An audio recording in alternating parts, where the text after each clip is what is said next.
إن الحمد لله نحمده ونستعينه ونستغفره ونعوذ بالله من شرور أنفسنا ومن سيئات أعمالنا من يهده الله فلا مضل له ومن يضلل فلا هادي له وأشهد أن لا إله إلا الله وحده لا شريك له وأشهد أن محمدا عبده ورسوله أما بعد.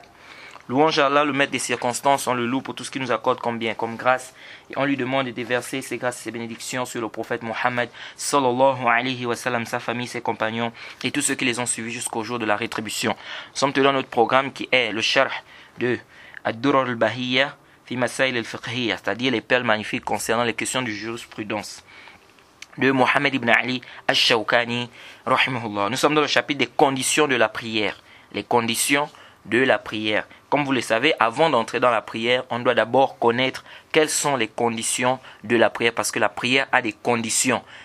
C'est les conditions parmi lesquelles, ou dans lesquelles, si ils ne sont pas respectés, la prière, n'est-ce pas, n'est pas valide. Donc l'imam Mohammed ibn Ali al-Shawkani dit ici, shurut as-salah, c'est-à-dire les conditions de la prière. Le shart, la condition, c'est quoi? La condition, c'est une chose, les savants te disent, ما يلزم من عدمه العدم ولا يلزم من وجوده الوجود. Ils disent ceci, que la condition c'est une chose dont l'absence, n'est-ce pas, nécessite l'absence de ce que l'on veut faire, mais dont la présence ne nécessite pas la présence de ce que l'on veut faire. En d'autres termes, quand on dit par exemple les ablutions, ce sont des conditions, ou bien les ablutions font partie des conditions de la prière, cela voudrait dire quoi? Cela voudrait dire que si tu n'as pas fait les ablutions, la prière n'est pas là, n'est pas présente, elle n'est pas acceptée. Par contre, si tu as fait les ablutions, est-ce que cela voudrait nécessairement dire que tu dois prier? Non. Donc sa présence n'implique pas la présence de la prière. Jade. Donc je peux faire les ablutions pour autre chose, pour lire le Coran, n'est-ce pas? Pour juste rester comme ça. Jade. Donc c'est pas nécessaire ici que quand je vais faire les ablutions, c'est nécessairement pour faire la prière. Non. Donc là on parle de condition. Et la différence entre la condition et le pilier c'est quoi? C'est que la condition elle est avant de faire l'acte et le pilier lui il est dans l'acte. Quand je dis les ablutions ça fait partie des conditions de la prière, ça veut dire que ça doit être avant la prière. Et si je dis lire la Fatiha c'est parmi les piliers de la prière, ça veut dire que ça doit être dans l'acte, dans la prière. Alors l'imam Mohammed ibn Ali al-Shawkani commence, il dit وَيَجِبُ عَلَى الْمُصَلِّ تَطْهِيرُ ثَوْبَهُ وَبَدَنِهِ وَمَكَانٍ مِنَ النَّجَاسَةِ وَسَتْرُ عَوْرَاتِهِ وَلَا يَشْتَمِلُ الصَّمَّاء وَلَا يَسْتَدِلْ وَلَا يُسْبِلْ وَلَا يَكْفِتْ وَلَا يُصَلِّي فِي ثَوْبِ حَرِيرٍ ولا ثوب شهرة ولا مغصوب وعليه استقبال عين الكعبة إذا كان مشاهدا لها أو في حكم المشاهد وغير المشاهد يستقبل الجهة بعد التحري. Alors il dit ceci, il est obligatoire pour celui qui prie de purifier son vêtement, son corps et l'endroit où il doit prier. Ça c'est obligatoire. Il n'y a pas de débat là-dessus. Car le prophète Mohammed sallallahu alayhi wa sallam, c'est venu dans le Sahihain, hadith d'Ibn Abbas radiyallahu anhu, il dit anna nabiyya sallallahu alayhi wa sallam marra bi qabrayn faqala innahuma la yu'adzaban wa ma yu'adzaban fi kabir amma ahaduhuma fakana la yastanzih min bawlihi wa amma akhar fakana yamshi bayna an-nas bin namimah. Le prophète Mohammed sallallahu alayhi wa sallam, il est passé devant deux tombes. Il a dit ces deux personnes qui sont dans ces tombes-là sont en train d'être châtiées. Quant à l'un d'entre eux, il ne se nettoyait pas de son urine. Et quant à l'autre, il faisait ce qu'on appelle le namima. Le namima, c'est le fait de prendre une parole ici, tu amènes chez un autre frère, tu prends la parole là-bas, tu amènes chez l'autre, dans le but de les diviser ou de les séparer. Ça c'est haram. Alors ici, on dit que le prophète Mohammed, sallallahu alayhi wa sallam, il a dit ici que celui-là il est châtié parce qu'il est en train, il ne se nettoyait pas bien de son urine. Donc ça montre ici que ne pas se nettoyer, n'est-ce pas, lorsqu'on va faire ses besoins, c'est un péché. Pourquoi? Parce que ici le prophète nous fait comprendre qu'il est châtié à cause de ça. Et comme le prophète dit dans le hadith que il considérait que ce n'était pas grand, ce n'était pas grave, alors qu'auprès d'Allah subhanahu wa ta'ala c'était quelque chose de grave. Donc on doit se nettoyer ici quand on va faire ses besoins. Et se nettoyer ici c'est obligatoire. Que l'on va prier, c'est-à-dire même si on veut prier, c'est-à-dire qu'on veuille prier ou pas, il est obligatoire de se nettoyer lorsqu'on va faire quoi? Ses besoins. C'est pourquoi ici, le prophète, on a un hadith, on avait déjà vu ça dans le chapitre de la purification, où le compagnon du prophète Mohammed sallallahu alayhi wa sallam nous dit que Anna Nabi sallallahu alayhi wa sallam قال أو أن النبي صلى الله عليه وسلم قال إذا أتى أحدكم إلى الخلاء فليستنجي بثلاثة أحجار. Lorsque l'un d'entre vous va faire ses besoins, qui se nettoie avec 3 pierres. C'est un ordre ici. Et l'ordre implique l'obligation. J'ai dit ça n'a pas de rapport ici avec la prière ou pas la prière. Donc se nettoyer c'est obligatoire. Prière ou pas prière, il est obligatoire à tout musulman de se nettoyer lorsqu'il va faire ses besoins. J'ai dit. Et ça c'est très très important parce qu'on voit beaucoup de musulmans aujourd'hui, parfois ils rentrent dans les vestiaires, il a fait ses besoins, aussitôt il est sorti. Tu te demandes même que est-ce que lui là vraiment il s'est nettoyé. C'est-à-dire la rapidité dans laquelle il est rentré, il est ressorti, tu t'étonnes. Est-ce qu'il s'est vraiment nettoyé? Oui, on doit faire très attention. Jade. Alors ça, il n'y a pas de problème là-dessus. Et parmi les preuves aussi qui nous montrent qu'on doit nettoyer le vêtement, Allah dit dans le Coran, وَثِيَابَكَ فَطَهِّرْ et purifie ton vêtement. Jade. Et purifie ton vêtement, la sourate Muddathir au verset 4. Jade. Alors, ici, là, les savants divergent, ça veut dire quoi, purifie ton vêtement? Mais ce qui est juste, c'est quoi? C'est que purifier ton vêtement ici, c'est dans son sens apparent. C'est-à-dire de purifier réellement le vêtement de l'impureté. Jade, ou de ce qui est mauvais, hein, des saletés, etc. Ça, c'est ça le sens du verset. Parce que lorsqu'on a un mot ou un verset dans lequel on a deux sens, on a le sens apparent et le sens éloigné, nous devons comprendre d'abord le texte dans son sens apparent. Sauf si on ne peut pas comprendre dans ce sens apparent, alors là on fait recours au sens second. Jade, et avec des dalils aussi. Alors, ça prouve déjà qu'on doit nettoyer le vêtement. Et puis aussi, ce qui prouve qu'on doit nettoyer ce que tu portes, nous avons le hadith d'Abu Sa'id al-Khudri qui est venu dans les Sunan Abi Daoud. Il dit que le prophète Mohammed sallallahu alayhi wa sallam était en train de prier. Il a enlevé ses chaussures. Les compagnons qui étaient derrière eux, ils ont enlevé leurs chaussures. Et après la prière, le prophète leur a demandé pourquoi avez-vous enlevé vos chaussures? Et le prophète Mohammed sallallahu alayhi wa sallam, ils ont dit au prophète Mohammed sallallahu alayhi wa sallam que parce qu'on t'a vu enlever tes chaussures au messager d'Allah. Vous voyez combien de fois les compagnons, ils suivaient le prophète presque dans tout. Dès que le prophète fait quelque chose, eux aussi font. Vous voyez? Donc eux aussi ils ont enlevé. Et le prophète a dit non, moi si j'ai enlevé, c'est parce que Djibril est venu m'informer que sous ma chaussure, il y avait quoi? Il y avait de l'impureté. Donc ça montre aisément ici que il est obligatoire lorsque tu as l'impureté sur toi d'enlever cela lorsque tu fais la prière. Car le prophète ici, il a enlevé. Et il a dit, si l'un d'entre vous vient à la mosquée, il a dit, ahadukum al-masjida, falyanzur na'alayhi. Vous faites à dire, le prophète a dit que lorsque l'un d'entre vous vient à la mosquée, qu'il regarde sous ses chaussures. S'il voit que au-dessous de ses chaussures, ou bien sous ses chaussures, il y a de l'impureté, le prophète a dit qu'il frotte ça au sol, c'est-à-dire qu'il nettoie ça avec du sable. Donc ce hadith prouve clairement ici qu'on doit nettoyer la chose que tu portes. Tu ne dois pas prier avec une chose qui est impure. Premièrement. Deuxièmement, ça nous prouve que tu ne dois pas prier dans un endroit où il y a l'impureté. Pourquoi? Parce que si réellement on pouvait prier dans un endroit où il y a l'impureté, le prophète ne devait pas demander de nettoyer les chaussures de l'impureté avant d'entrer dans la mosquée. Donc ça montre aisément que l'endroit où on doit prier, il ne doit pas avoir quoi? Il ne doit pas avoir l'impureté là-dedans. Vous voyez? Et ça, c'est même des hadiths qui prouvent qu'on peut prier avec les chaussures. Tous ces hadiths qu'on vient de citer là. Puisque le prophète m'a demandé aux compagnons que pourquoi avez-vous enlevé vos chaussures? Ils ont dit parce qu'on t'a vu enlever les chaussures au messager d'Allah. Vous voyez? Et il dit si tu viens à la mosquée, tu regardes tes chaussures, s'il y a l'impureté à l'intérieur. Tu nettoies avec le sable et tu pries avec ces chaussures-là. Donc ça montre aisément ici que prier avec les chaussures, c'est pas interdit, contrairement à ce que les gens pensent. Mais aujourd'hui, si on enlève les chaussures, parce qu'il y a des gens qui pensent que le fait d'enlever les chaussures devant la mosquée, c'est une sunna. Non, c'est pas un problème de sunna ici. Si on enlève les chaussures, c'est parce qu'on ne veut pas salir les tapis. Aujourd'hui, on prie dans des mosquées, il y a des tapis. Or, la mosquée du prophète, c'était quoi? C'était une mosquée avec du sable. Donc, comme on avait vu dans le Bukhari, que le prophète avait prié la nuit, c'était la nuit du destin, et lorsqu'il s'était relevé, on avait vu quoi? La boue au niveau de son front et au niveau de son nez. Donc ça montre que la mosquée du prophète, il y avait quoi? Il y avait le sable. Mais par contre, aujourd'hui on a les tapis dans les mosquées, donc venir avec des chaussures, rentrer dans la mosquée avec des chaussures, c'est vraiment, c'est créer quoi? Tout un désordre. Donc on laisse les chaussures dehors, pas parce que c'est une sunna, mais c'est parce qu'on veut éviter quoi? On veut éviter le pire, on veut éviter de salir les tapis. Mais si tu pries chez toi par exemple, ou si tu pries dans une cour, dans une terrasse, etc., il n'y a pas de mal à prier avec quoi? Avec les chaussures, à condition que tu te rassures que les chaussures sont propres, il n'y a pas d'impureté. Alors, maintenant ici il y a un problème. Est-ce que se nettoyer, et quand on parle de nettoyer le corps aussi, le corps ici, il faut voir aussi par là les ablutions, le janaba ou le tayammum. Là aussi ça rentre aussi dans la purification, car le prophète Mohammed sallallahu alayhi wa sallam a dit, dans le hadith de Ibn Umar, anhu, fi Sahih Muslim, il dit que la yaqbalullahu salat bi ghayri tuhur. Allah n'accepte pas la prière sans purification. Allah n'accepte pas la prière sans purification. Et dans un autre hadith d'Abu Huraira rapporté par Bukhari et Muslim, le prophète Mohammed sallallahu alayhi wa sallam dit Allah n'accepte pas la prière de l'un d'entre vous, n'est-ce pas, lorsqu'il a fait ses besoins, jusqu'à ce qu'il fasse les ablutions.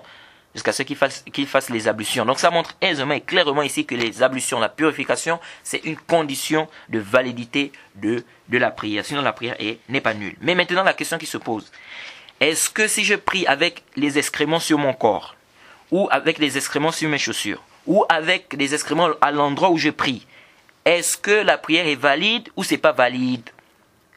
Jade, on a dit c'est obligatoire d'enlever les impuretés du vêtement de l'endroit où tu vas prier du corps. Ça, il n'y a pas de problème. Mais est-ce que si je prie avec ça, sur le vêtement, sur ma chaussure, sur mon bras, est-ce que la prière est valide, oui ou non? Ici, les savants ont divergé. Certains savants ont dit la prière est nulle.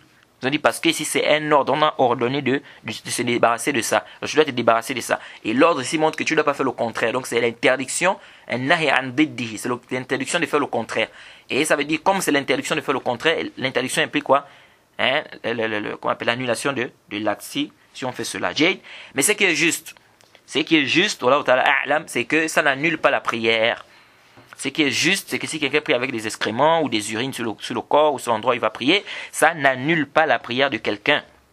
Ça, c'est un avis de l'imam Shafi'i, c'est aussi un avis de l'imam Malik, que c'est obligatoire, oui, mais ce n'est pas une condition. C'est-à-dire ça n'annule pas en fait la prière si quelqu'un prie avec des excréments ou des urines. C'est obligatoire, oui, c'est obligatoire, il doit enlever. S'il n'enlève pas le péché, oui. Mais est-ce que s'il a prié avec ça, la prière est nulle? On dit non. Pourquoi on dit non? Parce qu'il n'y a pas un dalil qui montre que la prière est nulle. Tout ce qu'on a, c'est quoi? C'est juste un dalil qui ordonne. Or, ici, quand on parle des conditions, il faut soit qu'il y ait un consensus des savants, ou soit on a un texte clair qui montre que c'est une condition, comme pour les ablutions. Ici, on a dit, Allah n'accepte pas la prière, celui qui ne fait pas quoi? La purification. Donc, ça montre aisément ici quoi? Que c'est une condition. Mais ici, est-ce qu'on a un dalil qui nous montre que c'est une condition? On n'a pas de dalil. On n'a pas quoi? On n'a pas de dalil. Donc, ici, là, si on disait, par exemple, c'est obligatoire de faire les ablutions. Est-ce que de là on voit ici que c'est une condition? Non. On voit que c'est obligatoire. Mais obligatoire ne veut pas dire condition parce que vous deviez savoir que ce n'est pas tout ce qui est obligatoire qui est une condition, mais tout ce qui est une condition est une obligation.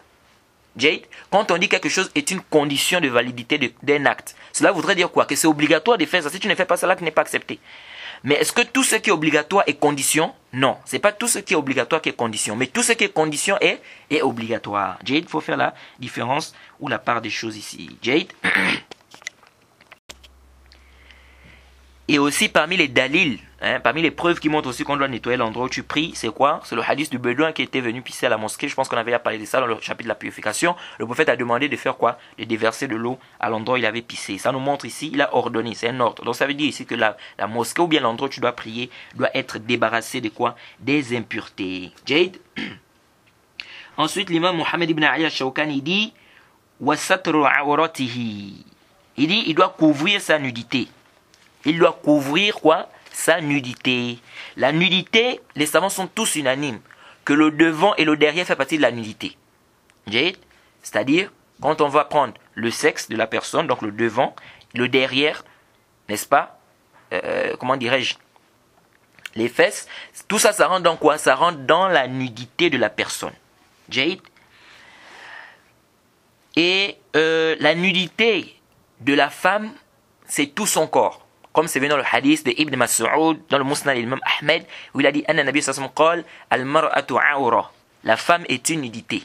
Tout le corps de la femme, c'est une nudité, sauf le visage et les mains à la rajih. Le visage et les mains de la femme, ça ne rentre pas dans la nudité. C'est pourquoi vous allez voir que les savants divergent sur le port du niqab. Est-ce que c'est obligatoire, c'est pas obligatoire? À la kulli hal, ce qui est juste, c'est que le visage et les mains de la femme, ce n'est pas une nudité. Mais le reste de son corps reste une nudité. Et concernant la nudité, vous deviez savoir que le prophète Mohammed sallallahu alayhi wa sallam dans le Sahih Muslim, il a interdit de marcher nu. Le prophète a dit la tamshu aurat. La tamshu aurat. Le hadith, il est dans le Sahih Muslim. Vous voyez, parce qu'il a vu un compagnon qui a fait tomber un de ses izar, son izar. Le prophète lui a dit de récupérer son izar. Ensuite, il a dit ne marchez pas nu. La tamshu aurat. Donc c'est plus que clair. Donc il est interdit de marcher nu. Alors, Comme on a dit ici, la nudité de la femme, c'est quoi? C'est tout son corps sauf quoi? Le visage et les mains. Mais les savants ont divergé sur la nudité de l'homme. La nudité de l'homme va d'où jusqu'à où? On a un hadith qui est venu clair là-dessus, où le prophète Mohammed sallallahu alayhi wa sallam, il a dit à un compagnon, il a dit khatti fakhizak. Ça c'est le hadith de Jarhad. Le prophète Mohammed sallallahu alayhi wa sallam, qui est venu dans les sunan, etc. Le prophète lui a dit khatti fakhizak fa innal fakhiza awra. Le prophète lui a dit couvre ta cuisse car la cuisse est une nudité. Et dans une autre version il a dit ma bayna surra wa rukba awra. Le prophète a dit ce qu'il y a entre le nombril et le genou, c'est une nudité. Donc c'est pourquoi vous allez voir que les savants vont dire le nombril lui ne rentre pas dans la nudité, parce qu'on a dit entre le nombril et le genou.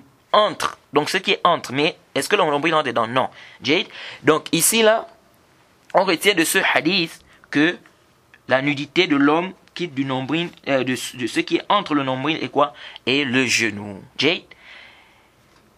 Alors donc ça veut dire quoi? Ça veut dire que la poitrine de l'homme ne rentre pas dans la nudité. Ça veut dire que comment on appelle, le pied de l'homme ne rentre pas dans la nudité. La main de l'homme ne rentre pas dans la nudité. Alors ici là, il y a un problème. C'est que les savants ont divergé sur la cuisse. Est-ce que réellement la cuisse rentre dans la nudité, oui ou non? Certains savants ont dit que ça ne rentre pas dans la nudité. Pourquoi? Parce qu'ils se sont appuyés sur des hadiths qui sont venus dans Bukhari, où on nous dit que le prophète Mohammed sallallahu alayhi wa sallam, il était assis et sa cuisse s'est découverte. Où c'est découvert? Et un compagnon dit qu'il regarde, il a vu la cuisse du prophète Mohammed sallallahu alayhi wa sallam. Ils ont dit voilà, ça montre que la cuisse c'est pas une unité parce que ça c'est découvert. Pardon. Mais ça c'est pas un dalil. Pourquoi? Parce que ici, quand on dit la cuisse c'est découvert, est-ce que ça veut dire ici que c'est le prophète lui-même qui a découvert ça? Non. Oui, donc ça c'est pas clair. Donc ça peut être que la cuisse est découverte comme ça, le prophète n'a pas fait attention. Ça c'est un. Par contre, on a un autre hadith, on nous dit que le prophète était assis, sa cuisse était découverte. Et il y a un compagnon qui est rentré. Le prophète n'a pas caché la cuisse. Lorsque Othman est rentré, le prophète a caché sa cuisse. Et Aïcha a posé la question au prophète, mais pourquoi?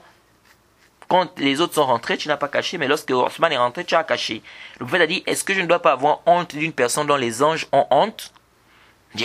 Ils ont pris ça comme dalil, ils ont dit, voilà, ici, le prophète n'a pas caché la cuisse. Lorsque le premier compagnon est rentré, il n'a pas caché. Donc ça montre ici que la cuisse n'est pas une nudité.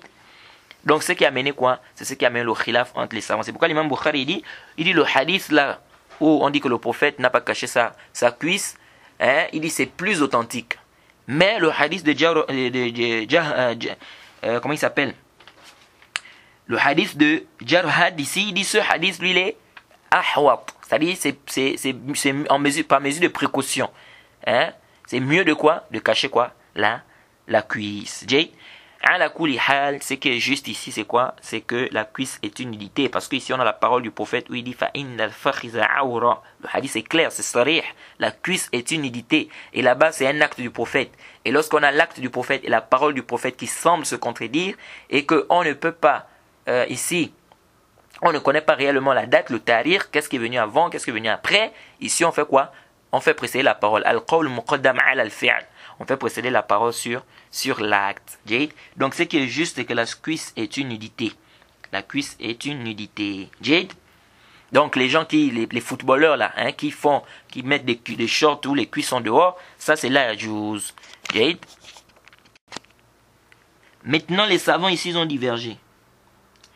Est-ce qu'il est permis à une personne qui est seule de rester seule, nue? C'est-à-dire, je suis seul dans ma chambre. Est-ce que c'est permis pour moi de rester nu, seul? Il y a une divergence des savants, mais ce qui est juste, c'est que ce n'est pas permis.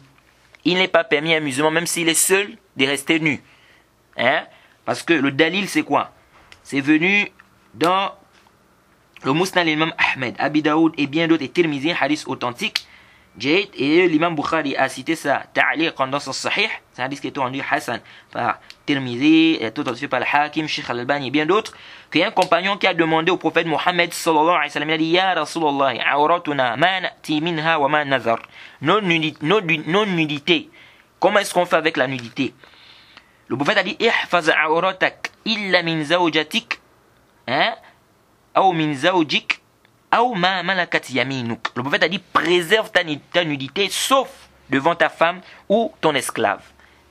Ça montre encore qu'il est permis que ta femme voit ta nudité. Contrairement à ceux qui disent non, il ne faut pas que la femme voit la nudité parce que si elle voit ta nudité, elle va devenir aveugle. Toi aussi, si tu vois sa nudité, tu vas devenir aveugle. Et on rapporte des hadiths da'if qui viennent dans ce sens-là. Tous ces hadiths sont da'if, qui disent que non, quand tu fais des rapports avec ta femme, il ne faut pas voir la nudité de ta femme parce que sinon tu vas devenir aveugle. Tout ça, ce n'est pas authentique. Ici, le prophète est clair. Il dit préserve ta nudité sauf devant ta femme et devant qui? Ton esclave. Cela prouve encore que personne ne doit voir ta nudité. Puisque le prophète dit ici que préserve ta nudité sauf. Donc ça veut dire ici que tu n'as pas le droit de montrer ta nudité, même à un garçon comme toi. Et on va voir le hadith, le prophète a même encore interdit ça. Un homme comme toi ne doit pas voir ta nudité. Une femme aussi, si c'est une femme aussi, une autre femme comme elle ne doit pas voir ça, sa nudité. Et on va voir ce qui est permis de voir. Ici il dit, le prophète lui a dit que préserve ça sauf devant ta femme et ton esclave. Ensuite il a dit, si les gens sont entre eux, le prophète a dit, le prophète a dit, si tu peux faire en sorte que personne ne voit ta nudité, fais-le. C'est un ordre ici. Il a posé la question au prophète. Maintenant, si l'un d'entre nous est seul, il est seul. Le prophète a dit, Allahu tabaraka wa ta'ala ahaqqu an yustahya minhu. Le prophète a dit, Allah est plus en droit qu'on ait honte de lui. Allah est plus en droit qu'on ait honte de lui. Ça, c'est un dalil qui est plus que clair, qui montre ici que même si tu es seul, il est obligatoire pour toi de cacher ta nudité. Tu vas pas dire, non, mais comme il n'y a personne qui me voit, je peux rester nu comme ça dans la chambre. Non. Le dalil, c'est que le prophète dit, Allah est plus en droit qu'on ait honte de lui. Ça veut dire quoi? Ça veut dire que si on a honte des gens, n'est-ce pas? Et le fait qu'on ait honte des gens, le prophète nous a ordonné de cacher la nudité. Et il dit ici qu'Allah est plus en droit. Ça veut dire qu'on doit même plus cacher notre nudité lorsqu'on est seul. Est-ce que vous suivez un peu? On nous a ordonné de cacher notre nudité devant les gens. Évidemment, on a honte. Vous savez que montrer sa nudité comme ça devant les gens, si quelqu'un dit aujourd'hui qu'il va se déshabiller, se montrer nu devant les gens, il aura honte. Est-ce que vous voyez un peu? Donc ici, il a honte de montrer sa nudité. On lui a demandé, on a ordonné ici de cacher la nudité. Alors le prophète a dit qu'Allah est plus en droit qu'on ait honte de lui. Donc si on a honte devant les gens et que c'est obligatoire de cacher sa nudité devant les gens, avoir honte d'Allah, c'est plus en droit. C'est-à-dire Allah est plus en droit qu'on ait honte de lui. Donc ici ça prouve clairement, tu ne dois pas être nu. Il y a une fois qu'il me disait la fois passée, il dit, il y a quelqu'un qui ordonne à sa femme de dormir nue. Il dit subhanallah. Il dit à sa femme, quand sa femme est dans la chambre, elle doit rester, elle doit se balader dans la chambre nue. Comment tu vas demander à ta femme de te balader dans la chambre nue? Subhanallah. Vous voyez les gens? C'est normal si tu as des rapports sexuels avec ta femme, oui, c'est normal qu'elle se déshabille, etc. Mais dire maintenant que la femme doit se balader nue dans la chambre, c'est quelle histoire ça? Parfois tu te demandes que les musulmans ont quel problème. Donc ici, là, il faut faire quoi? On doit cacher sa nudité, même si on est quoi? Même si on est seul. Sauf, parce que quelqu'un peut me dire, mais comment ça? Quand je vais à la douche, donc je dois aussi me laver, je dois me laver avec les habits. Ici on dit sauf s'il y a une contrainte ou s'il y a un besoin. S'il y a une contrainte ici, comme par exemple le fait de quoi? Le fait de se laver. Ici je dois me laver, donc je suis obligé ici de me déshabiller. Je dois avoir des rapports sexuels avec ma femme, je suis obligé ici de me déshabiller. Je suis peut-être malade, il faut qu'on me fasse une injection ou bien quelque chose par là, je suis obligé de me déshabiller. Ça c'est dans les cas de contrainte. Et ce qui prouve qu'on peut se déshabiller dans le cas de nécessité ou de contrainte, on a par exemple dans le hadith qui vient dans Bukhari, que le prophète Ayoub, il s'est lavé nu. Il a aussi été rapporté que Moussa aussi se lavait nu. Il a été rapporté que Moussa se lavait nu. Il a aussi été rapporté que le prophète Ayoub se lavait nu. Donc Moussa alayhi salam, il a été prouvé qu'il se lavait nu. Dans le Sahih al-Bukhari. Il a aussi été prouvé que Ayoub alayhi salam aussi se lavait nu. C'est pourquoi l'imam Bukhari l'a mis dans son chapitre. Il a dit Bab man irtasala uryanan. Il a dit chapitre de celui qui se lave nu. Donc il est permis de se laver quoi? De se laver nu. Mais quant au fait de se mettre nu comme ça sans raison valable, seulement parce que tu veux te mettre nu comme ça parce que tu dis que non tu es seul, on dit non, là il y a juz. Ça, c'est très important de comprendre cela. Alors ici, les savants ont divergé sur... Donc ici, on dit déjà que c'est wajib de couvrir sa nudité dans la prière. Mais il y a un khilaf sur la condition. Est-ce que c'est une condition ou c'est pas une condition? L'imam Malik, lui, il estime que c'est pas une condition de couvrir sa nudité dans la prière. Donc même si quelqu'un prie nu, sa prière peut être valide. Mais sauf qu'il a le péché, parce qu'on a dit que c'est obligatoire de couvrir la nudité. Prier ou pas prier, c'est obligatoire de couvrir ta nudité. Maintenant, est-ce que c'est une condition de validité de la prière? Il y a un khilaf. L'imam Malik lui dit que c'est pas une condition. La majorité des savants ils disent que c'est une condition. Les savants divergent sur la femme qui prie les pieds découverts. Parce qu'on a dit toute la femme est une nudité. Certains savants ont dit si la femme prie et que ses pieds ne sont pas couverts, ça n'annule pas la prière. Et ils se sont appuyés sur quoi? C'est l'imam Abu Hanifa qui a cet avis. Ils se sont appuyés sur le hadith où on dit que le prophète a dit la yaqbalu Allahu salat ha'id illa bi khimar. Qu'Allah n'accepte pas la prière d'une femme qui est voilée, d'une femme sans voile. Allah n'accepte pas la prière d'une femme qui a déjà eu les menstrues sans voile. Donc la femme qui a atteint l'âge de la puberté. Ils ont dit voilà, le prophète a dit sans voile. Il n'accepte pas la prière sans voile, mais il s'est tué sur les autres parties.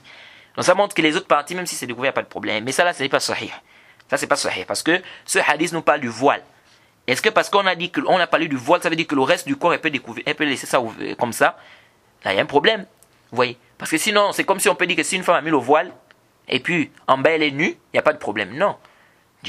Ici, là, ce qui est juste, c'est quoi? C'est qu'elle doit couvrir quoi? Ses pieds. Et si ici on dit que couvrir la nudité, c'est une condition de validité de la prière, ça veut dire qu'une femme qui prie et que ses pieds ne sont pas couverts, sa prière est nulle. Si on dit quoi? Que c'est une condition de validité de la prière, le fait de couvrir la nudité. Pourquoi? Parce qu'on a dit toute la femme est une nudité, sauf les mains et le visage. Donc celui qui va venir accepter une partie dans ce hadith, il doit ramener un dalil. On a dit le prophète a dit la femme est une nudité. Toi tu dis non. Tu dis oui, couvrir la nudité, c'est une condition de la prière. On a dit la femme est une nudité. Est-ce que le pied a été accepté? Non, ça n'a pas été accepté. Donc ça rentre dans la nudité de la femme, oui ou non? Oui. Donc tu as dit que celui qui prie et qui ne couvre pas la nudité, la prière n'est pas valide. Donc ça veut dire que celle-là, si son pied n'est pas couvert, la prière n'est pas valide. Est-ce que vous voyez? C'est pourquoi une fois on discutait là, avec des frères, des fois qui disaient que non, mais... Parce que Cheikh Al-Albani, il est de cet avis. Cheikh Al-Albani, il dit que si la femme ne couvre pas les pieds, la prière est nulle. Et un frère qui disait, il dit, oh, non, cet avis-là, quand même, c'est trop dur, Il dit que la prière est nulle, donc toutes les femmes qui prient leur prière est nulle. Il dit, mais mon frère, qu'est-ce que tu racontes là? C'est que tu l'as ébarté. Donc si tout le monde fait le zina, on va venir dire que le zina est halal parce que tout le monde fait le zina. Vous voyez? Donc ici, ce n'est pas un problème de parce que la majorité des femmes font comme ça ou parce que non, ici c'est un problème de nos sources, de dalil. S'il y a les dalils, on suit les dalils.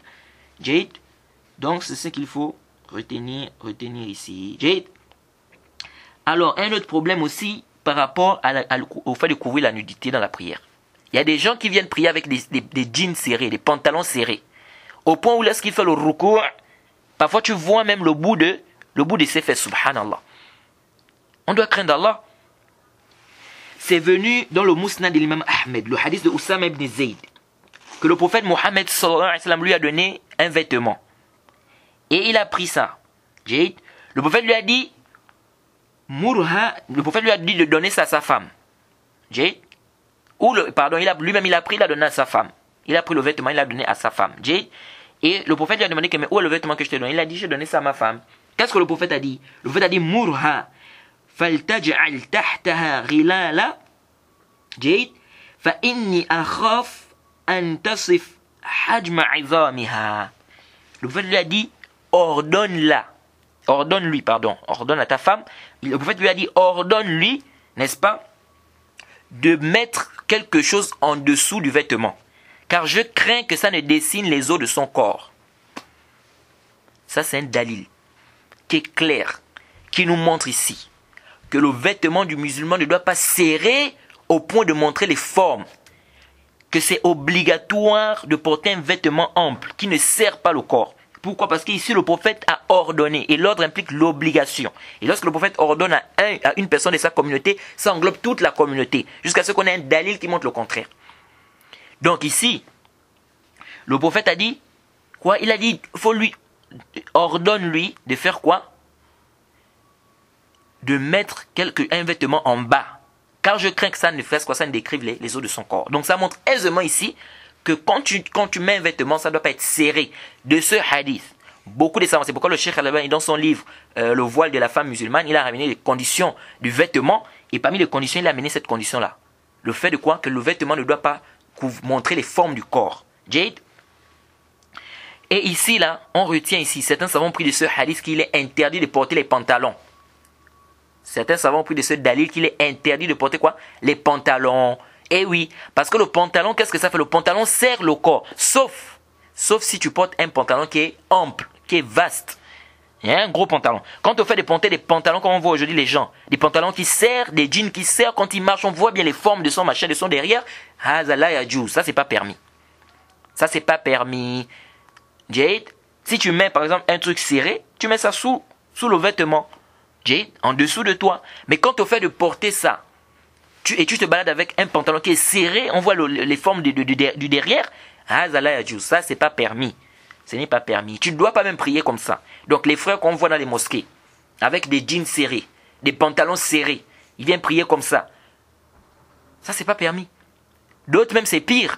Il va même encore ressembler au koufa. Il va mettre le pantalon au niveau des fesses. Il fait descendre ça. Vous voyez ça avec beaucoup de jeunes là. Il fait descendre le pantalon au niveau des fesses et puis il marche.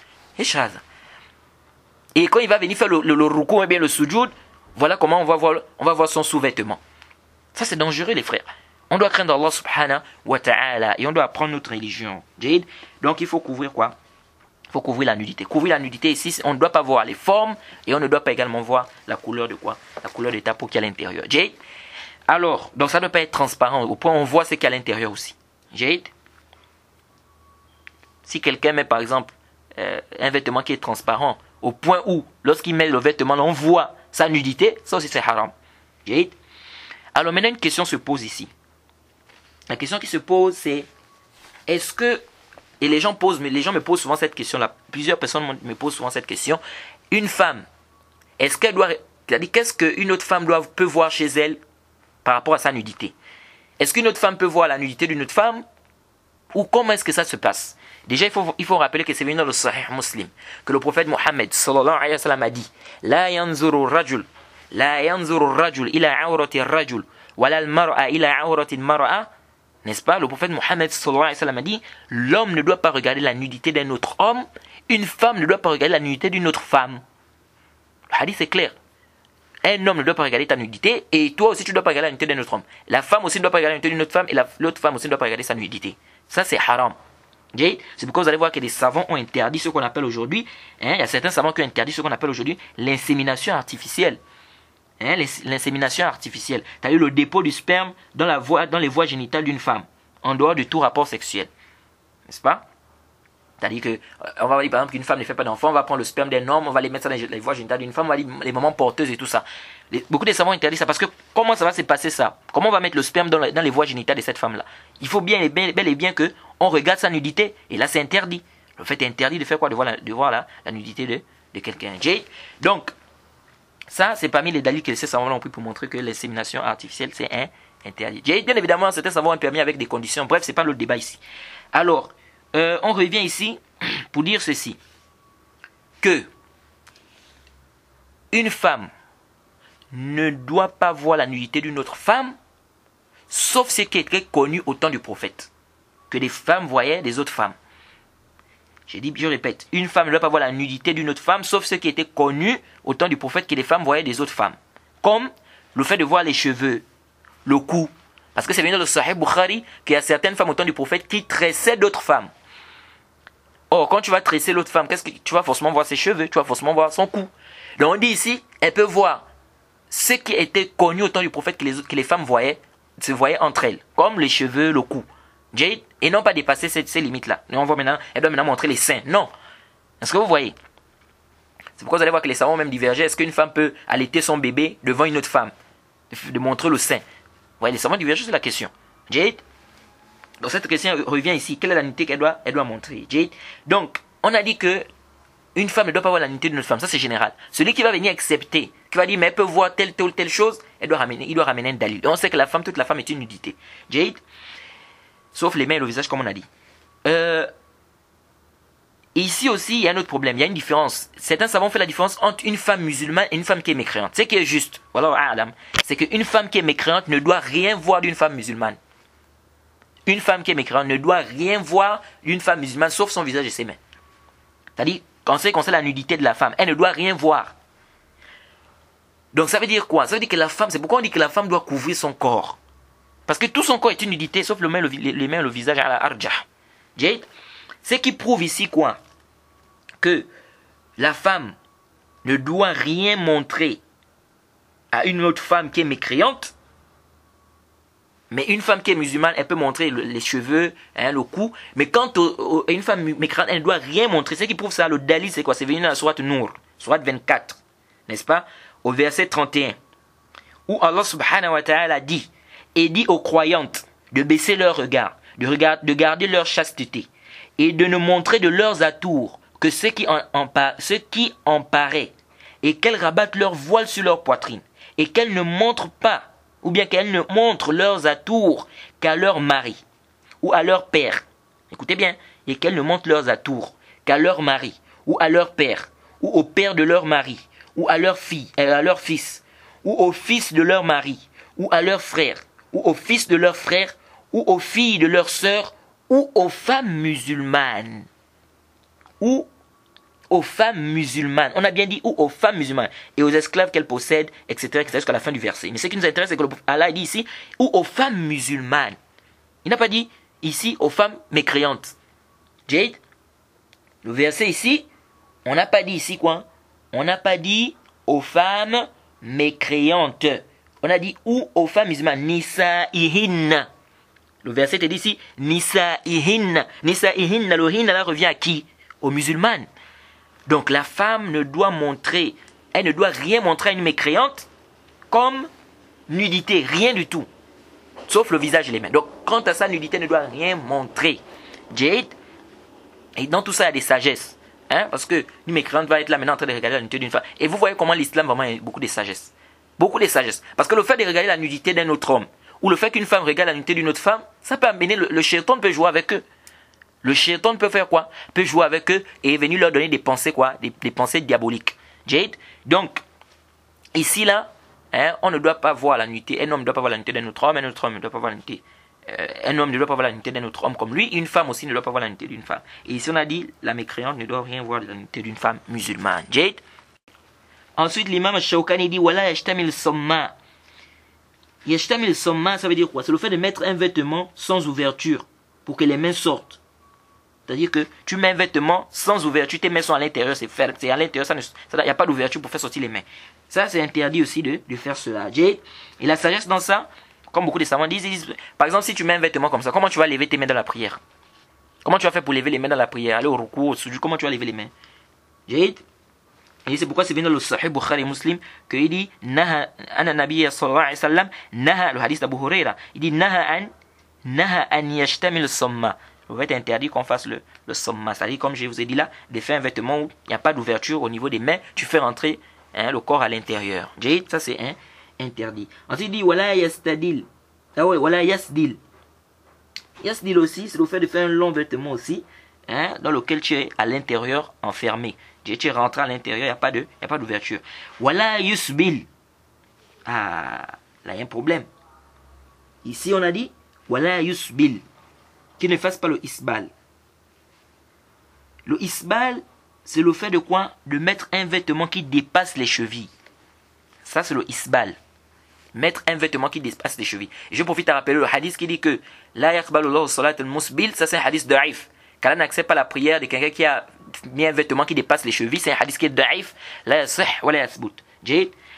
Alors, le isbal, c'est le fait de mettre un vêtement qui dépasse les chevilles. C'est venu dans le Sahih Al-Bukhari, le hadith d'Abu Huraira. Il dit Anna Nabiyya sallallahu alayhi wa sallam qal Ma asfala min al-ka'bayn min izar fa finnar. Et dans une version Ma asfala al-ka'bayn finnar. En fait, il dit ce qui dépasse la cheville est en enfer. Ce qui dépasse la cheville, c'est en enfer. Et quand on dit c'est en enfer, ça ne veut pas dire que c'est le vêtement qui est en enfer. Non, c'est toi ici là qui va aller en enfer. C'est pourquoi les savants disent, comme on a dit, le prophète a dit malheur au talon de l'enfer. Donc ici, ça montre quoi? Ça montre ici que c'est un péché de mettre un vêtement qui dépasse les chevilles. Parce que le prophète dit, ce qui dépasse les chevilles, c'est en enfer. Est-ce que vous suivez? Alors, ici, là, les gens qui mettent les pantalons, les musulmans qui mettent des pantalons qui dépassent les chevilles, là, ça traîne au sol. Et il y a même une sagesse dans ça.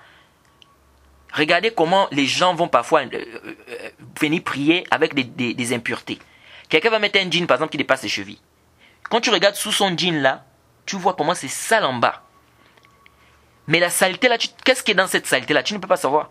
Parfois même, c'est peut-être qu'il a pris quoi? Il a pris des impuretés par-ci et par-là quand il marchait avec le vêtement, là. Peut-être qu'il a piétiné un endroit où il y avait des urines. Peut-être qu'il a piétiné un endroit où il y avait des excréments. Il ne sait pas. Il est là en train de faire traîner le jean au sol. Ou de faire traîner le pantalon au sol. Est-ce que vous voyez un peu? Et après, il vient à la mosquée avec ça. Allahu Akbar.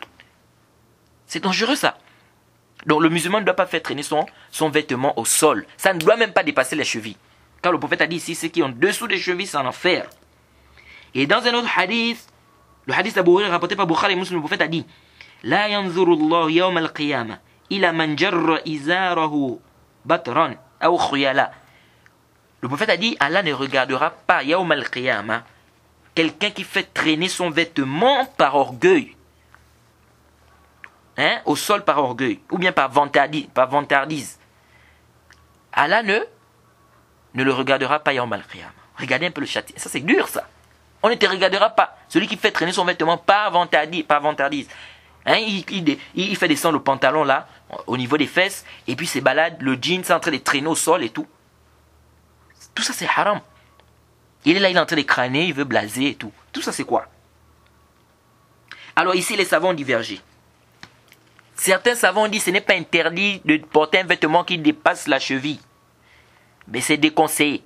Ce qui est interdit, c'est de faire ça par vantardise ou par orgueil. Si quelqu'un fait ça par vantardise ou par orgueil, là c'est interdit. Mais s'il ne fait pas ça par vantardise ou par orgueil, là c'est pas interdit. Alors, mais cet avis-là n'est pas correct. Pourquoi? Déjà, ils se sont appuyés sur quoi? Ils ont pris le hadith qu'on a cité là. Ils ont dit, le prophète a dit, Manjar thawbahu khuyala. Celui qui fait traîner son vêtement par vantardise, Allah ne va pas le regarder yawm al-qiyamah. Ils ont dit voilà. Donc ça veut dire que ce qui est interdit, c'est de faire ça par vantardise. Mais si je ne fais pas par vantardise, il n'y a pas de problème. Et ils ont aussi dit qu'il a été rapporté qu'Abu Bakr Siddiq, lorsqu'il a écouté le hadith, il est venu voir le prophète Mohammed sallallahu alayhi wa sallam. Il a dit Ya Rasulallah, inna ahad shiqqi izari yastarkhi illa an ata'ahad ذلك منه فقال النبي صلى الله عليه وسلم لست ممن يصنعه خيلا. Abu Bakr est venu, il a dit, oh messager d'Allah, il y a un côté de mon vêtement qui ne fait que descendre, sauf si je soulève cela. Le prophète a dit, non, toi tu ne fais pas ça par vantardise. Ils ont dit, voilà. Le prophète a dit, tu ne fais pas ça par vantardise. Donc ça montre ici quoi? Que la cause pour laquelle ça a été interdit, c'est parce que, c'est si on fait ça par vantardise. Si on ne fait pas ça par vantardise, c'est-à-dire, il y a juz. Est-ce que ça c'est sahih ça? On dit ça هذا ليس بالصحيح. لماذا؟ أرجو أن تنتبهوا. Je demande votre attention, c'est parce que je vais expliquer une règle qui est très importante ici. C'est quoi la règle? Les nusus dans la législation, ça, nous avons des textes qui sont mutlaq. Un texte qui est mutlaq, c'est un texte qu'on dit ما دل على واحد لا بعينه. C'est-à-dire que c'est un texte qui comment on appelle, qui montre que la chose, n'est-ce pas, s'adresse à une personne, ou bien la chose, elle est valide si une de ces aspects est accompli, mais pas, si un de ces aspects, pardon, est accompli, mais pas un aspect spécifique. Ça c'est mutlaq. Lorsque je t'ai dit pour facilement vous faire comprendre. Si je dis par exemple, donne les bonbons là à un étudiant. Ici, un étudiant, c'est indéfini. Donc ici, tu peux donner ça à n'importe quel étudiant. Parce que j'ai dit un étudiant, je n'ai pas précisé. Ça, on dit que ça, c'est mutlaq. Donc n'importe quel étudiant que tu vas donner ici, tu as fait quoi? Tu as exécuté mon ordre. Donc ici, là, quand on dit donne les bonbons à un étudiant, ça, c'est mutlaq. Jade. Maintenant, on a ce qu'on appelle un texte qui est muqayyad. Le texte qui est muqayyad, en fait, le mutlaq, c'est un texte qui est inconditionné, en fait. Comprenez ça comme ça. Un texte qu'on dit que c'est mutlaq, c'est un texte qui est inconditionné. J'ai dit donne à un étudiant, je n'ai pas conditionné quoi que ce soit. Par contre, quand je t'ai dit donne à un étudiant qui est en classe de 3e, ou bien à un étudiant qui est en 3e année d'université. Ici, là, j'ai conditionné. Donc ici, on parle un texte qui est conditionné. Jade. Alors, lorsqu'on a un texte qui n'est pas conditionné et un texte qui est conditionné, qu'est-ce qu'on doit faire? Est-ce qu'on doit ramener le texte qui est conditionné au texte qui est inconditionné? Ça, c'est dans les usul, dans les fondements de la jurisprudence islamique. Maintenant, là, vous allez voir, je dis bien, je demande votre attention parce que ce que je vais expliquer est important. Les savants te disent ceci. إذا اتحد الحكم والسبب يحمل المطلق على المقيد باتفاق. Si le hukm, la sentence est la même, le jugement est le même, n'est-ce pas? Et la cause est la même aussi, ici il est obligatoire pour nous de ramener le texte qui est inconditionné sur le texte qui est conditionné. Je vais vous donner un exemple. Allah a dit dans le Coran حرمت عليكم الميتة والدم ولحم الخنزير وما أهل لغير الله به. Dans la sourate 5 au verset 3. Allah a dit, on vous a interdit la bête morte, le sang, la viande de porc et ce qu'on a égorgé ou bien ce qu'on a sacrifié pour autre qu'Allah. Jade, ici on a dit on vous a interdit le sang. Ça c'est mutlaq. Le sang ici, on n'a pas spécifié quelle catégorie de sang. Est-ce que vous suivez? Donc n'importe quel sang ici c'est interdit. On a un verset où Allah subhanahu wa ta'ala dit au prophète de dire قل لا أجد فيما أوحي إلي محرما على طاعم يطعمه إلا أن يكون ميتة أو دما مسفوحا أو لحم خنزير فإنه رجس أو فسقا أهل لغير الله به. C'est dans la sourate 6 au verset 145. Que Allah subhanahu wa ta'ala dit au prophète, dit, je n'ai trouvé dans ce qu'on m'a révélé d'interdit aux mangeurs de manger, si ce n'est la bête morte, le dam al-masfouh, c'est-à-dire le sang qu'on a fait couler, ou la viande de porc, car c'est une souillure, etc., jusqu'à la fin du verset. Ici, on a dit le sang qu'on a fait couler. Donc là, ce texte-là, il est conditionné ici. Qu'est-ce qui est interdit? Ce qu'on a interdit ici, c'est le sang qu'on a fait couler. Donc le sang qui est interdit de boire, c'est le sang qu'on a fait couler. Or, là-bas, on a dit juste le sang. Est-ce que vous voyez? Ici, on a le même hukm, on a le même sabab, c'est-à-dire on a le même jugement et on a la même cause. Donc ici, on doit ramener le texte qui est inconditionné sur le texte qui est conditionné. Cela voudrait dire quoi? Si on prend le premier texte, on dit on nous a interdit le sang. Vous savez, quand tu égorges une bête, tu vas égorger la bête, ce qui est sûr, c'est qu'il y a toujours du sang qui va rester dans la bête. Peu importe, il y a toujours un sang qui va rester dans la bête quand tu vas préparer. Tu ne peux pas enlever tout le sang qui est dans la bête là. C'est quasiment impossible. Il y a toujours du sang qui va rester dans cette bête là que tu vas préparer avec. Est-ce que ce sang là est interdit? On dit non, ce sang là n'est pas interdit. Le sang qui est interdit, c'est quel sang? C'est le sang qui sort de la bête. Lorsqu'on est en train d'égorger là, le sang qui sort là, ça c'est interdit. Hein? C'est-à-dire de boire sans de manger. Mais le sang qui va rester dans la bête, est-ce qu'on va dire que c'est haram ici? Non. Jade, pourquoi? Parce qu'on nous a montré maintenant que le sang qui est interdit, c'est le sang qu'on a fait couler. Jade, alors, ici là, on doit ramener le texte qui est conditionné au texte qui est inconditionné. Pourquoi? Parce qu'ils ont la même cause, ils ont le même jugement. La cause ici, c'est quoi? La cause ici, c'est le sang. La cause, c'est le sang. Jade? C'est quoi ici le jugement? Le jugement, c'est l'interdiction de boire le sang. L'interdiction de boire le sang. Donc, dans le premier texte, c'est l'interdiction de boire le sang. Deuxième texte, l'interdiction de boire le sang. Ou de manger le sang. On va dire boire. Jade? Dans le premier texte, quelle est la cause? C'est le sang. Deuxième texte, le sang. Donc ici, qu'est-ce qu'on va faire? On va prendre la condition qu'on a mis, qui est le sang qu'on a fait couler. On va ramener ça sur le texte qui est inconditionné là-bas. Jade? Ça, c'est s'il y a le même hukm et le même sabab. Je ne sais pas si vous comprenez vraiment, c'est un peu compliqué, mais qu'Allah facilite. Maintenant, on a un autre problème. إذا اختلف السبب واختلف الحكم. Jade, si le jugement est différent et la sentence le sabab est différent aussi. Ici, là, on ne peut pas ramener le texte inconditionné sur le texte conditionné. Par exemple, Allah dit dans le Coran Ya ayyuhalladhina amanu idha qumtum ila salat faghsilu wujuhakum wa aydiyakum ila al-marafiq wamsahu bi ru'usikum wa arjulakum ila al-ka'bayn. Allah dit lorsque vous vous levez pour la prière, lavez vos visages, lavez vos mains jusqu'au coude. Lavez vos mains jusqu'au coude. Dans un autre verset, Allah dit wasariqu wasariqa faqta'u aydiyahuma. Le voleur et la voleuse coupez leur les mains. Jade, le voleur et la voleuse coupez leur les mains. Donc, ici on a quoi? On a deux textes. Ici on a parlé des mains, là-bas on a parlé des mains. Est-ce qu'on va dire, comme dans le premier verset, on nous a parlé des mains On a dit qu'on doit laver les mains jusqu'au coude. Donc ici aussi, quand on doit couper les mains, on doit couper les mains jusqu'au coude. Ici, on dit non. Pourquoi non? Parce que le jugement, il est différent. Et également, la cause, elle est différente. Le jugement est différent, pourquoi? Parce que là-bas, on nous parle, le premier verset, c'est quoi le jugement? Le jugement, c'est l'obligation de laver les mains. Jade, quand on fait les ablutions. Dans l'autre verset, c'est l'obligation de couper la main. Donc le jugement est différent. Là-bas, c'est l'obligation de laver, là-bas, c'est l'obligation de couper. Ensuite, la cause aussi est différente. Là-bas, la cause, c'est quoi? C'est la prière. On doit laver les mains quand on va faire quoi? La prière. C'est-à-dire, on va faire les ablutions quand on va faire la prière. Donc la cause ici, c'est la prière. Or, l'autre côté, là-bas, la cause, c'est quoi? C'est le vol. Donc la cause est différente ici. Donc, du moment où la cause est différente, le jugement est différent, on ne peut pas ramener le texte inconditionné sur le texte qui est conditionné. Jade? On a un autre problème. S'ils ont le même hukm, mais la cause est différente. Un exemple, Allah a dit lorsqu'il a parlé de celui qui tue un croyant par erreur, il dit وَمَا كَانَ لِلْمُؤْمِنِ أَنْ يَقْتُلَ مُؤْمِنًا إِلَّا خَطَأً وَمَنْ قَتَلَ مُؤْمِنًا خَطَأً فَتَحْرِيرُ رَقَبَةٍ مُؤْمِنَةٍ. فَتَحْرِيرُ رَقَبَةٍ مُؤْمِنَةٍ. Allah a dit qu'il ne convient pas à un croyant de tuer un autre croyant si ce n'est que par erreur. Celui qui va tuer un croyant par erreur, il doit donner en sacrifice quoi? Il doit libérer un esclave croyant. Il doit libérer un esclave croyant. Et Allah a parlé du zihar. Le zihar, c'est le fait qu'un homme dise à sa femme, tu es comme le dos de ma mère. Et Allah a dit là-bas que celui qui le fait, il doit donner quoi en sacrifice? Il doit donner en sacrifice un esclave. Ça c'est mutlaq. Un esclave, on n'a pas précisé ici. Quel esclave? Croyant ou un esclave mécréant?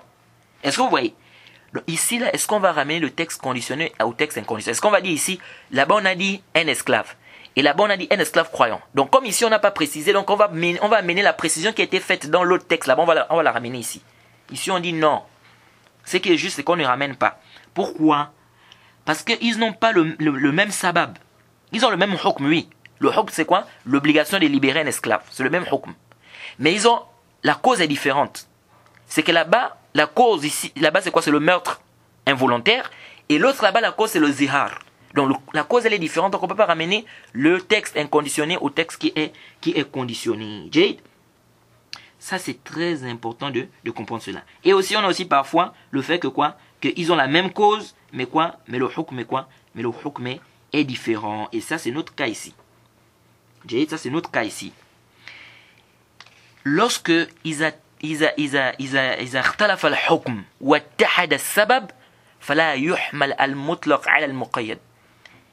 Lorsqu'ils ont la même cause, mais le jugement différent, on ne doit pas ramener le texte inconditionné sur le texte conditionné.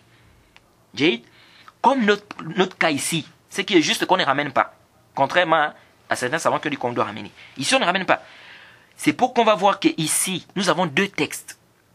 On a un texte où le prophète a dit ce qui dépasse les chevilles, c'est en enfer. On a un autre texte où le prophète a dit Allah ne regardera pas celui qui fait traîner son vêtement par vantardise. Donc ça veut dire ici quoi? Ça veut dire qu'ici on a deux hukms différents.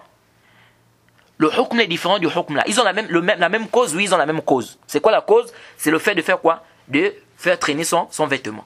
Ou bien de faire dépasser le vêtement des chevilles. Parce que celui qui fait traîner son vêtement, c'est sûr et c'est certain que ça dépasse les chevilles déjà. Jade?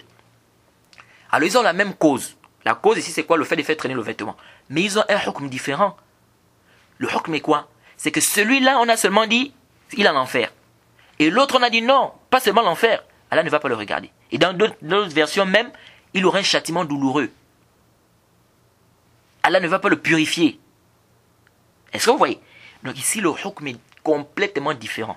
Donc on ne peut pas ramener le mutlaq al-muqayyad. Donc c'est une erreur de ramener. Certains pensaient ici que certains savants vont te dire que ici, itahada sabab wal hukm. Ils vont te dire que le hukm est pareil, le jugement est pareil. Non, le jugement n'est pas pareil. Le jugement n'est pas pareil. Oui, ils vont aller tous en enfer, mais le jugement n'est pas pareil.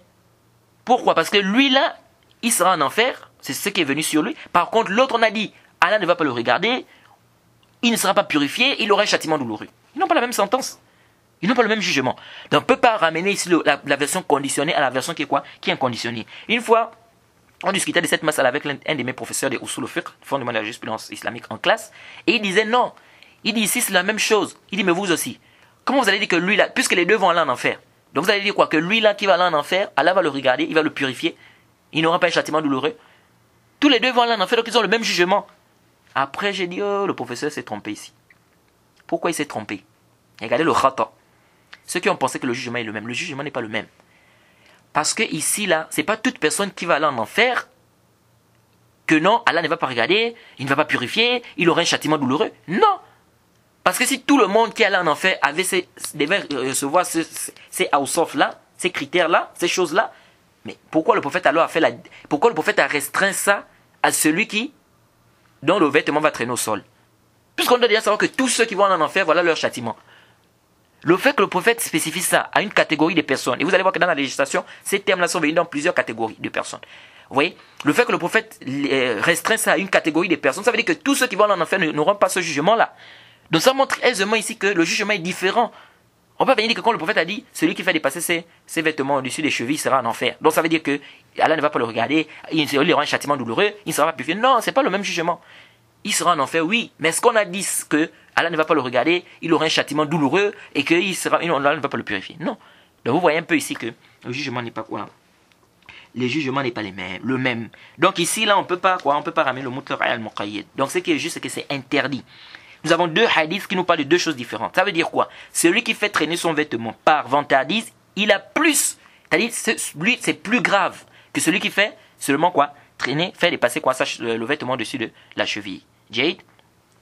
Donc ça nous montre ici que c'est deux hadiths différents. Un hadith qui nous parle de quelqu'un qui fait traîner, qui dépasse ses chevilles, qui va en enfer, et un autre hadith qui nous parle de quoi? De celui qui va le faire par vantardise. Donc celui qui le fait par vantardise, il aura plus de châtiment parce qu'on a dit qu'il aura un châtiment même douloureux. Donc on ne peut pas ramener ici le mutlaq ala al-muqayyad. Jade. Et le fait de s'appuyer sur le texte d'Abu Bakr pour dire que il est permis, nous disons non. Tout d'abord, Abu Bakr ne faisait pas traîner son vêtement. Arju an tantabihu. Qu'est-ce qu'Abu Bakr a dit dans le hadith? Il dit yastarhi, ça descend. Sauf si je soulève ça. Ça veut dire quoi quand il dit ça descend? Ça veut dire que ce n'était pas en dessous des chevilles. Il dit ça descend. Ça montre que ce n'est pas au-dessous des chevilles ici. Est-ce que oui? Or, toi déjà, tu vas même déjà chez c'est-à-dire que toi, tu vas même déjà chez le couturier, tu fais déjà un vêtement qui dépasse déjà. C'est-à-dire, ça dépasse même, c'est pas que ça descend. Tu as soulevé, non. Toi, ça dépasse. Et tu veux t'argumenter sur le texte d'Abu Bakr. Ça ne passe pas. Ça, c'est un. Deuxièmement, le hadith ici nous parle d'un cas. On ne peut pas ramener cette masse à l'extérieur. On ne peut pas ramener ça à celui qui fait dépasser son vêtement aux chevilles. Pourquoi? Parce que ici, Abu Bakr est venu, il a dit au messager d'Allah que, oh, moi j'ai un problème. Parce que le prophète a dit quoi? Il a dit, celui qui fait traîner ça par vantardise, Allah ne va pas le regarder, il aura un châtiment douloureux, Allah ne va pas le purifier. Et donc Abu Bakr est venu, il a dit, mais, oh messager d'Allah, moi j'ai un problème. C'est que moi parfois ça descend et je soulève. Qu'est-ce que le prophète a dit? Le prophète a dit, tu ne fais pas partie de ceux qui font ça par vantardise. Pourquoi? Parce que le châtiment de ceux-là, c'est ceux qui font par vantardise. Donc, en d'autres termes, ça c'est un cas qui est spécifique. C'est-à-dire ici, Abu Bakr, c'est-à-dire que le prophète a dit ça à Abu Bakr, c'est par rapport au châtiment de ceux-là qui le font par vantardise. Mais le hadith de ceux qui le font, c'est-à-dire qui font dépasser juste les chevilles, le vêtement au-dessous des chevilles. Ceux-là, on a dit que finar. On n'a pas dit là-bas que non, on ne va pas les regarder, ils ne seront pas purifiés. Non. Donc ici, ça c'est un autre hadith qui n'a pas directement un rapport avec le hadith qui parle de quoi? Le fait de porter un vêtement en dessous de quoi? Des chevilles. Jade. Donc il faut faire quoi? La part des choses. Donc le musulman ne doit pas faire dépasser son vêtement. On voit beaucoup de frères aujourd'hui. Non, mais si je ne fais pas ça, le boulot comme ça. Parfois d'autres même, c'est même pas de contrainte. Il n'y a pas de contrainte parfois. Parfois c'est lui-même qui fait ça. Parfois c'est lui-même. Contrainte, c'est un cas, c'est connu. Comme Allah a dit, وَقَدْ فَصَّلَ لَكُمْ مَا حَرَّمَ عَلَيْكُمْ إِلَّا مَا اضْطُرِرْتُمْ إِلَيْهِ. On vous a détaillé ce qu'on vous a interdit, sauf ce que vous êtes poussé par contrainte. Ça, c'est un autre cas. Mais il y a des gens, il n'y a même pas de contrainte. C'est lui-même qui fait traîner le vêtement comme ça, ou bien qui le fait dépasser. Après, il dit contrainte. Mais où la contrainte? Oh non, mais c'est le boulot. Mais le boulot, est-ce qu'on t'a contraint? Est-ce que tu ne fais pas, si tu coupes ton vêtement, il y aura un problème? D'autres, c'est la honte même. Ils disent non, je ne peux pas porter un vêtement qui est coupé. On va dire, papa, j'ai grandi. Toi, tu es là pour faire plaisir aux gens, ou bien tu es là pour faire plaisir à Allah? Vous voyez? Donc, il faut qu'on fasse très attention, les frères. Jade. Donc on va d'abord s'arrêter par ici pour cette mas'ala-là. On va continuer, Inch'Allah, le cours prochain. Inch'Allah. On demande qu'Allah nous aide, qu'Allah nous facilite. Wa subhanaka Allahumma bihamdik. Ashhadu an la ilaha illa anta astaghfiruka wa atubu ilayk. Assalamu alaikum wa rahmatullahi wa barakatuh.